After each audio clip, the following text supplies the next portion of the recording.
Hey, this is Professor Game, where we interview successful practitioners of games, gamification, and game thinking who bring us the best of their experiences to get ideas, insights, and inspiration that help us in the process of getting our students to learn what we teach. And I am Rob Alvarez. I'm the founder of Professor Game and professor of gamification and games-based solutions at IE Business School, EFMD, EBS University, and many other places around the world. And if this content is for you, then please go ahead and subscribe to our email list for free at professorgame.com/subscribe. Hey, engagers, and welcome back to another episode of the Professor Game podcast. And we have, as always, a very special guest. We have today with us Danielle, but Danielle, we need to know, are you prepared to engage?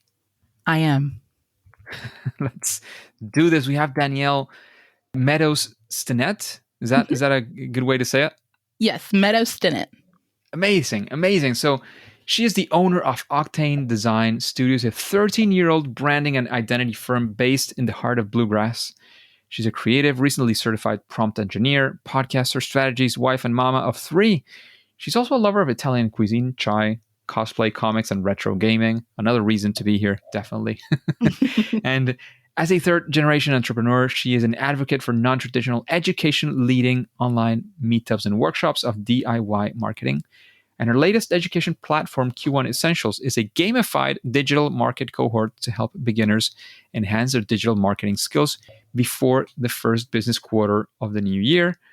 She has a lot of stuff that she's done. You know, you can look at the bio definitely on professorgame.com. You look for Danielle, you'll definitely run into this episode and you can see all of the stuff that Danielle is into. But of course, Danielle, is there anything that you think is, particularly important to make sure that we point out before we go all in?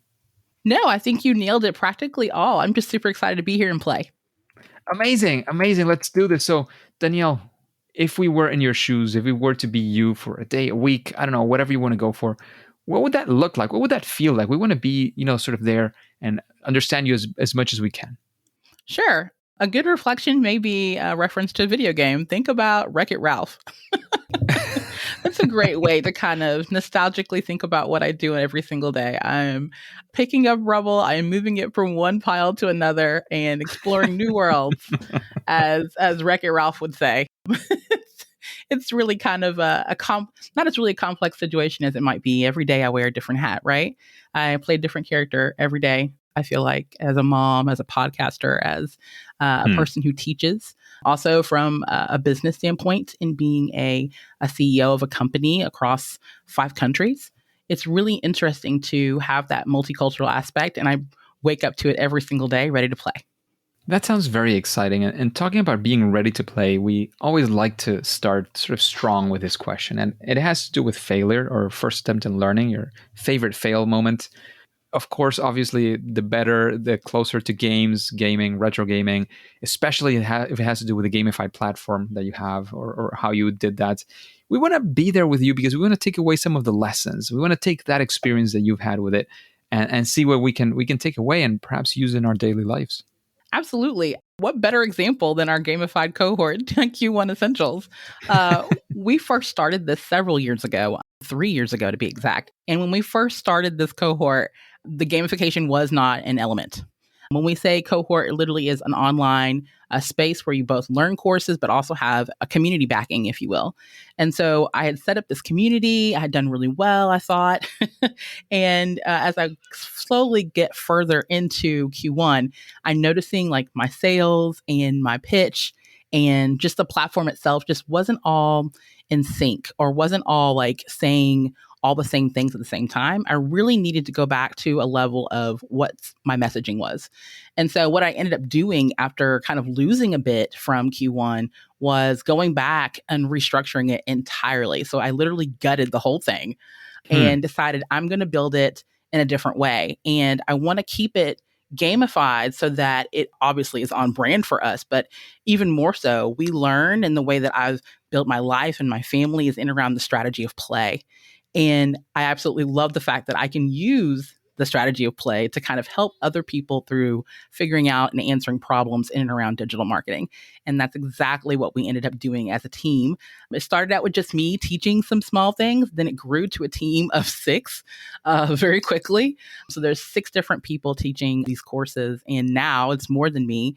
All of them want to play on some level, from live classes and bonus content to now kind of developing more internal relationships with these customers. Some of them have come back for multiple years now because of the way that we've set up those gamified spaces. Amazing. So, you had to restructure it, but we'd like to, I just want to dive in a little bit, one level deeper in that sense, if possible. Mhm. What happened? Like, what went wrong, and what did you do different? Like, what did you change? How did it become better? We want to make sure we take some lessons from your experience. Absolutely. So in the beginning, it was more so of, hi, I have these courses, you should take them. Right? We always know it should be more than that. Okay, if anything, learn from me from that. It can't just be putting it out there in the world and assuming if you build it, it will come. It's not like that at all. It really is a matter of kind of finding your people, finding your tribe. And I had to readjust that because I really thought that my tribe was more of just the everyday e-learner that was looking to, learn a little bit more in this area. And I really had to kind of niche it down to people who were practically noobs, right? Like people who had no common interest or even want to learn a whole lot about digital marketing. They just wanted to know the basics so that they could, get through the quarter, the year, however they want to, level up. So I really had to, again, know my audience, right? That's really the deeper lesson that I had to learn. Amazing. And that's always very, very important. We like to call the audience or the clients or the users, we like to call them players. So Yes. getting to know your players is always crucial. Absolutely. So that is a great lesson. And actually, how about we go now for the opposite, so to speak, a success. One of those times you went out to do something, again, especially if it has to do with something gamified, that would be a lot better. That's kind of a bonus.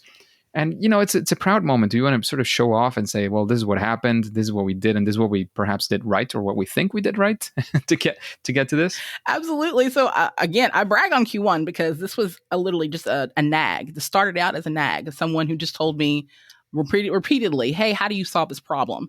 And I just started making these small, quaint videos about how to solve digital marketing problems. And then it kind of grew. And as it grew, it started to gain momentum. And Danielle, I just love how you break things down. I love the fact that you do like a play-by-play. I love the fact that you, within the group, bring in other gamified community incentives and bonus things so that other people can feel engaged or feel even more invited to take on more and new content that comes from the platform.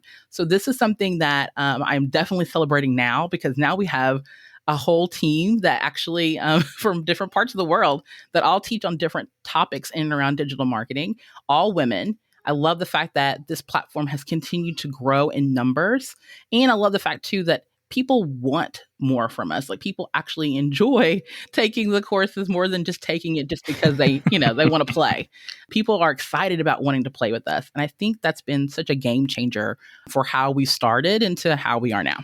Amazing. Thank you very much for that experience that you've had. And it's always a pleasure to see how gamification is actually working for all these people, right? And you seem to be a prime example of that. And having had this experience, Danielle, we always sort of want to get into your head of how you do it. Like, what does gamify look like for you? And especially, how do you build it? Do you have a process? Do you have some steps? How does it work? If you were to start over again or do a new one, a new gamified platform, how would you do it?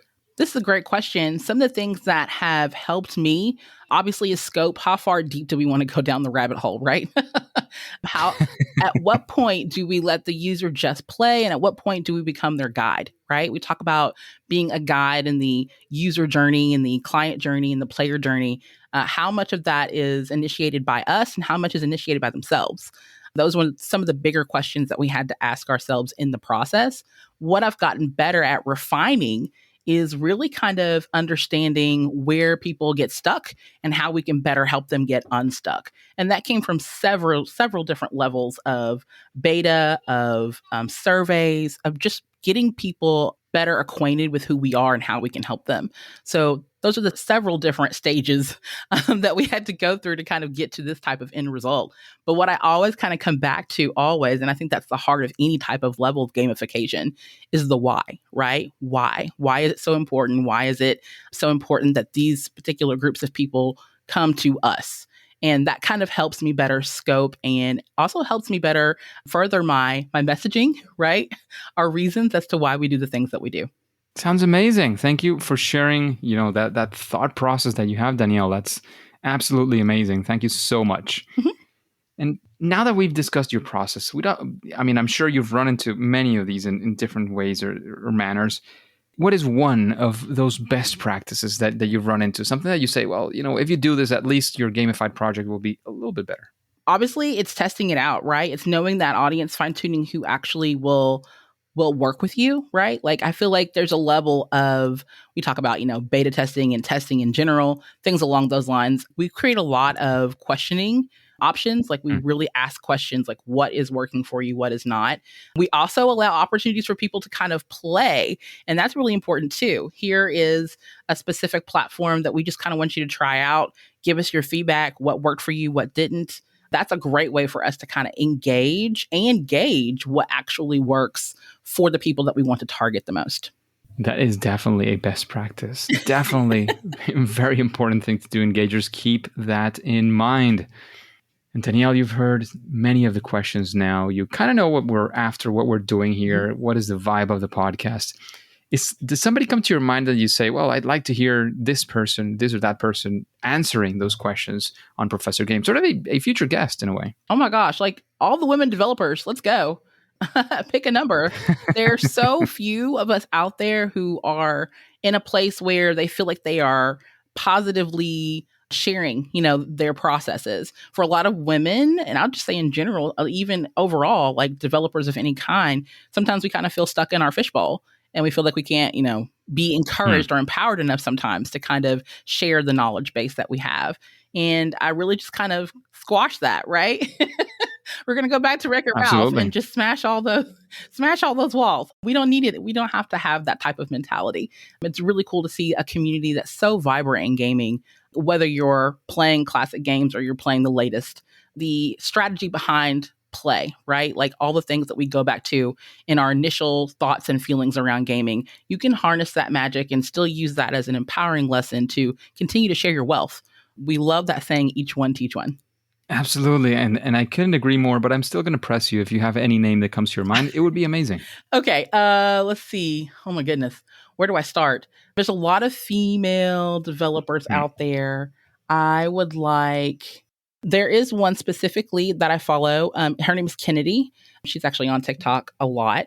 She's more of a gamer, specifically Nintendo Switch like type of influencer, but she also is developing a game herself. One of the cool things that I like about Kennedy specifically is that obviously she's a woman of color, and I love supporting women.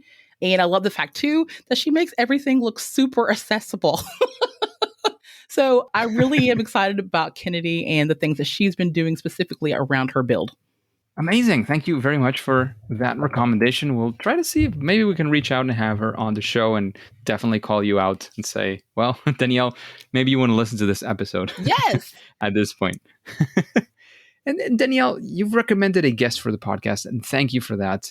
Is there a recommendation in the side of books, something that you or a book that you would say, well, engagers, if you're interested in this whole thing of designing games or designing gamification or gamified platform, this book might be interesting, inspiring, whatever you want to call it? Sure. There's a couple of different books. The main one that actually has been really inspiring to me, and it's not technically gamified, but it's such a good thought thinker, is 10X by Ben Hardy. He just recently came out with a book, and it's amazing the way that he breaks down thought processes and thinking ahead, but he also thinks about like presence, your presence currently in the moment. That has really been an absolute game changer for me in how I want to apply gamification currently in the current structure of my business and the current structure of our educational platforms, and the way that we want to take it to the next level when we get to that point, right? The scalability. That's really been an eye-opener book for me, and I really love that. I highly recommend.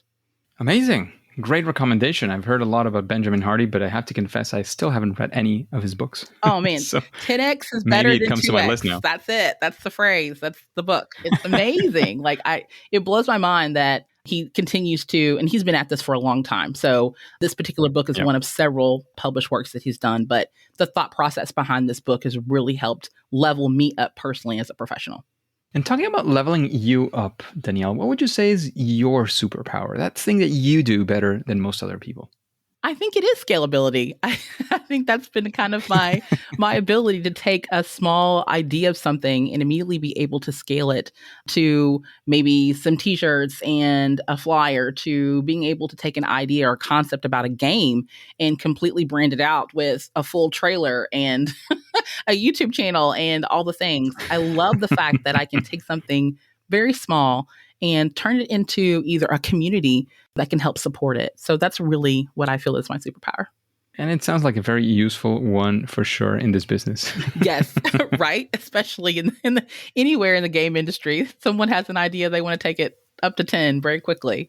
But I will say too, it's a cool way to also scope and see what's going to work and what's not going to work. Like, I feel like I'm some level of AI where I'm able to kind of, put things through a generator and figure out, yes, this works, this doesn't work, this, don't do this, go this direction, before AI was cool,